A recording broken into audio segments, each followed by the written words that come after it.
Kwa jina la Baba na la Mwana na la Roho Mtakatifu. Amina. Wapendwa katika Kristo, karibuni katika tafakari ya Dominika ya 4 ya Pasaka, Dominika ijulikanayo kama Dominika ya mchungaji mwema. Masomo ya Dominika hii kwa ujumla yanatualika na kutukumbusha kuwa tunatakiwa kumtambua Kristo aliye mchungaji mwema na sifa zake, kisha tumfuate kiaminifu. Pia tunapata ujumbe huo katika kauli mbiu iliyotolewa na Baba Mtakatifu Leo wa 14 kwa ajili ya Dominika hii ya mwaka huu, Dominika ya Miito, ambayo inatualika ikisema utambuzi wa ndani wa zawadi ya Mungu. Hivyo tunatakiwa kutambua mambo yapi Mwenyezi Mungu ametujalia yeye kama mchungaji mwema. Ndio pia antifona ya mwanzo ya Dominika hii inatualika kukiri uwepo wa fadhili za Bwana ambazo tumekwisha zitambua zilizojaa katika nchi.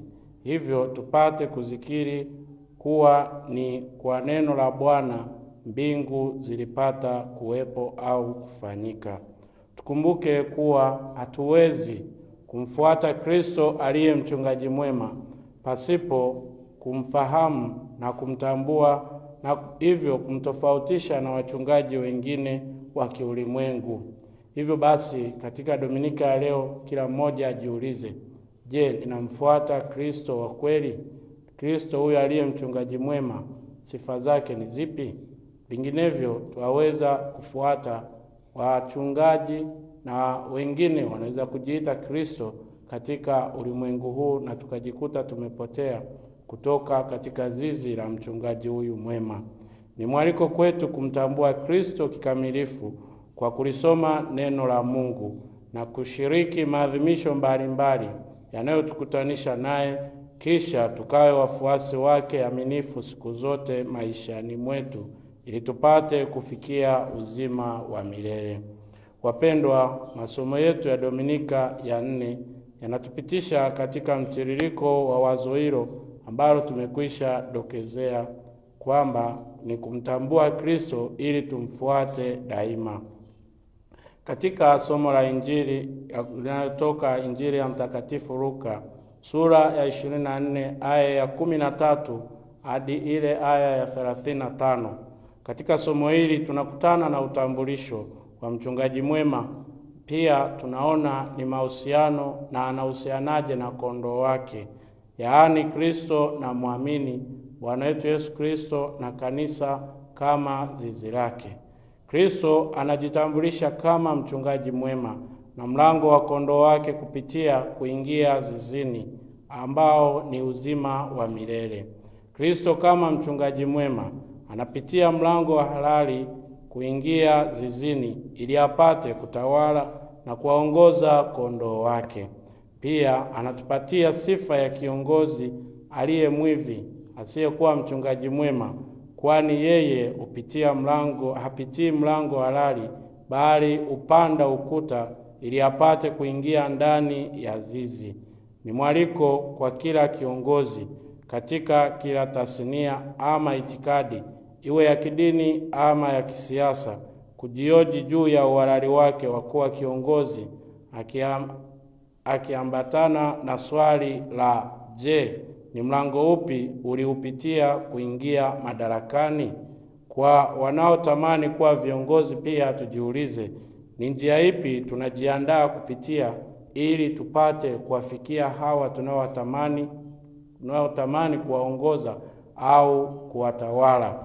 Kristo kama mchungaji mwema anajitambulisha pia kwa njia ya sauti yake ya pekee. Anatualika kuitambua sauti yake kama mchungaji wetu ili tusichukuliwe na kuzifuata sauti za wachungaji wa kigeni ama wachungaji wa kidunia. Katika ulimwengu wa leo uliojaa kelele za mitandao na mafundisho mengi, tujiulize, je, unaweza au tunaweza kuitambua sauti ya Kristo aliye mchungaji mwema tunayetakiwa kumfuata? Kondoo hawaifuati sauti wasioijua. Imani yetu inapaswa kujengwa juu ya uamuzi wa kuitambua sauti ya Mungu katikati ya sauti za ulimwengu. Pia Kristo anajiweka bayana kama mlango wa kondoo, yaani mlango salama wa kondoo wake kupitia hivyo kuingia zizini. Katika tamaduni za Wayahudi, mchungaji mara nyingi alilala mlangoni. Katika misingi hiyo, hakuna chochote kilichoingia ama kutoka bila kupita kwake.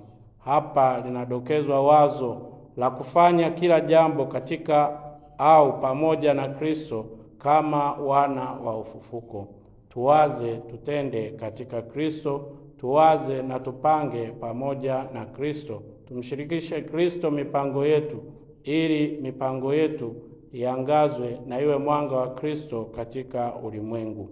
Bwana wetu Yesu Kristo anahitimisha utambulisho wake kama mchungaji mwema kwa kutoa ulinganisho baina ya mchungaji mwema na yule mchungaji aliye mwivi kwa kigezo cha malengo yao. Kristo aliye mchungaji mwema analenga kuleta uzima kwa kondoo wake, tena uzima ulio tele. Bali huyu aliye mwivi anakuja kuiba, kuchinja na kuharibu. Hivyo sisi kama kondoo, sisi kama tulio tayari na tunaoalikwa kujiweka chini ya Kristo huyu aliye mchungaji mwema, niwalikeni tujiulize pia maswali yafuatayo. Je, mimi ni kondoo wa nani? Uko chini ya nani? Je, hata tunapoalikwa kumsikiliza huyo Kristo mchungaji mwema, wewe au mimi au yeyote, tunapata kutulia na kulisikia neno la Mungu, au tunatafuta sauti za kiulimwengu zinazotuadaa katika maisha yetu? Lakini swali jingine ni kwamba, je, tumepita mlango gani mpaka kufikia hapo tulipo? Hakuna njia nyingine ya kufikia kwa Baba au kupata malisho ya kweli isipokuwa kupitia kwa Bwana wetu Yesu Kristo, anayejitambulisha kama mlango wetu wa kuingia zizini, yaani uzima wa milele. Swali jingine ni kwamba, je, tunaishi au ninaishi maisha yaliyo tele? Kama maisha yako au maisha yetu yamejaa hofu na uharibifu, tunaalikwa kurudi mlangoni kwa mchungaji mwema ambaye yupo hapo kukulinda au kutulinda na kutuongoza kwenye malisho mabichi, yapate kutuongoza na tuyapate maisha yaliyo tele. Daima tuungane na mzaburi wa wimbo wa katikati kukiri kuwa Bwana ndiye mchungaji wangu, sitapungukiwa na kitu. Hivyo daima tujiaminishe kwa Kristo aliye mchungaji mwema, apate kutujalia yote tunayoyatamani kuyapata maishani. Katika somo la kwanza, katika somo hili tunaletewa utambulisho wa Bwana wetu Yesu Kristo kwa wale waliokuwa hawajamtambua bado.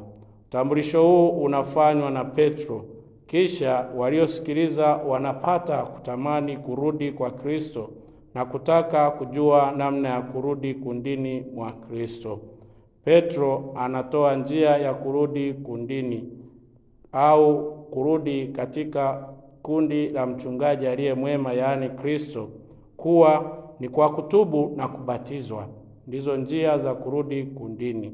Na kisha watu wengi wanakubali kutubu na kubatizwa kwa jina la Kristo na kupata ondoleo la dhambi.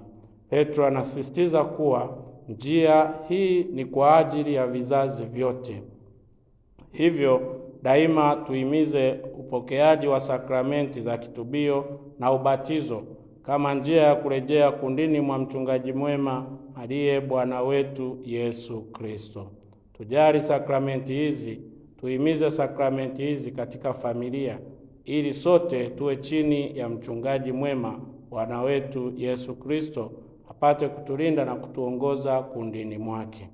Katika somo la pili kutoka waraka wa Mtume Petro kwa watu wote, tunaona Mtume Petro anatukumbusha kuwa kwa njia ya kitubio na ubatizo tulishachagua kuwa wafuasi aminifu wa Kristo aliyeteswa kwa ajili yetu. Hivyo anatualika kuvumilia na kuyapokea mateso na mahangaiko tutakayopaswa kuyapitia, kwani hata huyo aliye mchungaji wetu mwema tunayemfuata aliyapitia kwanza na kisha kuyashinda. Daima kwa Kristo aliye mchungaji mwema na mwangalizi wa roho zetu, na tumshirikishe mahangaiko na mateso yetu, ili apate kutuongoza kuelekea ushindi katika maisha yetu ya ufuasi kwake. Pia tunapomalizia, tukumbuke kwamba katika Dominika hii ya miito mitakatifu tuombee miito mbalimbali katika kanisa, yaani waklero, watawa na walei. Kwa namna ya pekee wito wa ndoa, ambamo miito mingine inapatikana.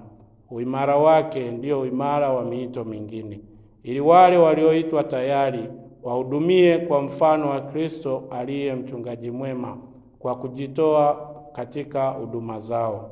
Pia wale ambao bado hawajamtambua au hawajatambua miito yao au hawajapata kuisikia sauti ya Mwenyezi Mungu, ni wapi anapata kuwaita na ni wapi wito mahususi ili wapate kuufuata, nao wajaliwe tafakari iliyo njema na kuongozwa vema na wale waliokabidhiwa kazi hiyo ya kuwaongoza, ili kila mmoja apate kutambua na apate kufuata wito vema ule alioitiwa na Mwenyezi Mungu, ili popote tunapokuwa kama Wakristo tuakisi sauti, tuakisi utendaji na maisha yaliyo mchungaji mwema, ili Kristo daima apate kuliongoza na kulitawala kundi lake ulimwenguni.